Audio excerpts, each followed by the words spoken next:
Plusieurs chrétiens vivent plusieurs combats dans leur vie, vivent plusieurs oppressions, mais ne savent pas par où commencer. Donc, ils se mettent à faire des prières qui n'ont pas vraiment d'impact et qui ne changent pas leur situation. Dieu, ce n'est pas un Dieu de désordre, c'est un Dieu d'ordre.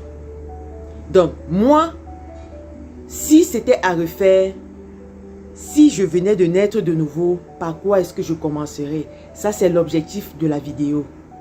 Dans un premier temps, je traiterai avec mes fondations. Je traiterai avec mes fondations parce que c'est la base. L'ennemi nous combat par rapport à ce que nos ancêtres ont eu à discuter avec eux. Ce que nos aïeux ont fait, ce que nos parents, leurs actes, leurs promesses, leurs vœux. C'est ça que nous sommes en train de subir. Donc je commencerai par des prières concernant, toutes les prières concernant les fondations. Traiter les fondations, c'est la base. Deuxièmement, je vais traiter avec la sorcellerie familiale. Oui. Parce que vous ne voulez ou pas, il y aura toujours minimum 2 sorciers dans une famille. Comptez même 2 sorciers ou sorcières du côté maternel, 3 à 4, voire même 5 sorciers du côté paternel. C'est un fait, c'est pas discutable. Donc, traiter avec la sorcellerie domestique, ça c'est le deuxième point. Troisièmement, je vais traiter avec les alliances. C'est-à-dire, au fur et à mesure que je vais avancer dans le combat spirituel, Dieu va me révéler ce qui me tracasse, ce qu'il faudrait que je traite en urgence. Si par exemple je souffre des esprits des eaux, des couches de nuit et autres, je vais traiter avec les alliances des maris de nuit, des femmes de nuit, avec les sirènes des eaux.